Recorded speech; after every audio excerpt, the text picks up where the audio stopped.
ইসলামাবাদ ও ওয়াজিরিস্তানে হামলার পর আফগানিস্তানের ভেতরে লক্ষ্যবস্তুতে অভিযান চালানোর হুঁশিয়ারি পাকিস্তানের। প্রতিরক্ষামন্ত্রী খাজা আসিফ কর্তৃক আফগান তালেবানকে সশস্ত্র গোষ্ঠী আশ্রয় দেওয়ার অভিযোগ, সীমান্ত পার হয়ে অভিযান চালানোর সম্ভাবনা উড়িয়ে দিলেন। সম্প্রতি ইসলামাবাদ ও দক্ষিণ ওয়াজিরিস্তানে পরপর দুটি সন্ত্রাসী বড় হামলার ঘটনার পর পাকিস্তান আফগানিস্তানের ভেতরে লক্ষ্যবস্তুতে ফের হামলা চালানোর হুঁশিয়ারি দিয়েছে।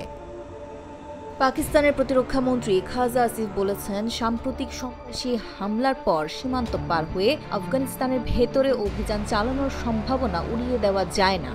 তিনি আফগান তালেবান সরকারকে অভিযুক্ত করে বলেছেন, পাকিস্তানে হামলার পেছনে থাকা সশস্ত্র গোষ্ঠীগুলোকে তারা আশ্রয় দিচ্ছে। মঙ্গলবার পাকিস্তানি সংবাদ মাধ্যম জিও নিউজ এক প্রতিবেদনে এই তথ্য জানিয়েছে। এই ঘটনায় দক্ষিণ এশিয়ার পরমাণু অস্ত্রধারী দেশটিতে চরম উত্তেজনা দেখা দিয়েছে। জিও নিউজের আজ শাহজেব খানজাদাকে সাথ অনুষ্ঠানে প্রতিরক্ষামন্ত্রী খাজা আসিফ বলেন, আফগান তালেবান সরকারের হামলার নিন্দাকে তিনি অবিশ্বাসযোগ্য বলে প্রত্যাখ্যান করেছেন। আসিফ বলেন, তালেবানের আশ্রয়ে থাকা গোষ্ঠীগুলোই বারবার আমাদের উপর হামলা চালাচ্ছে। হামলার পর এক বিবৃতিতে তিনি আফগান তালেবান সরকারের সঙ্গে আলোচনার সাফল্য নিয়েও সন্দেহ প্রকাশ করেন। আসিফ লিখেছেন, কাবুলের নেতৃত্ব চাইলে পাকিস্তানের সন্ত্রাস রোধ করতে পারে, কিন্তু ইসলামাবাদে হামলার বার্তা এসেছে কাবুল থেকেই।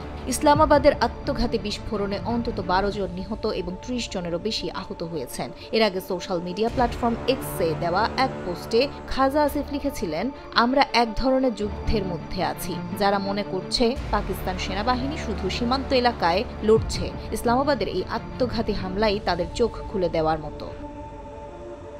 তিনি বলেন, বিরোধী এই লড়াই সমগ্র পাকিস্তানের যুদ্ধ এবং সেনাবাহিনীর ত্যাগী জাতিকে নিরাপত্তা বোধ দিচ্ছে।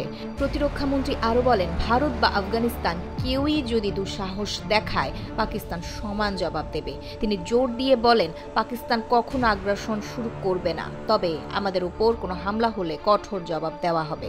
রাজধানীতে সাংবাদিকদের সঙ্গে আলাপকালে তিনি বলেন, ইসলামাবাদের সন্ত্রাসী হামলা আমাদের স্পষ্ট বার্তা দিয়েছে, তোমাদের সব অঞ্চলই আমাদের নাগালের মধ্যে। তিনি আরও বলেন, পাকিস্তান সীমান্ত বা শহর কোথাও সহ্য করবে না এবং প্রতিটি হামলার শক্ত জবাব দেওয়া হবে।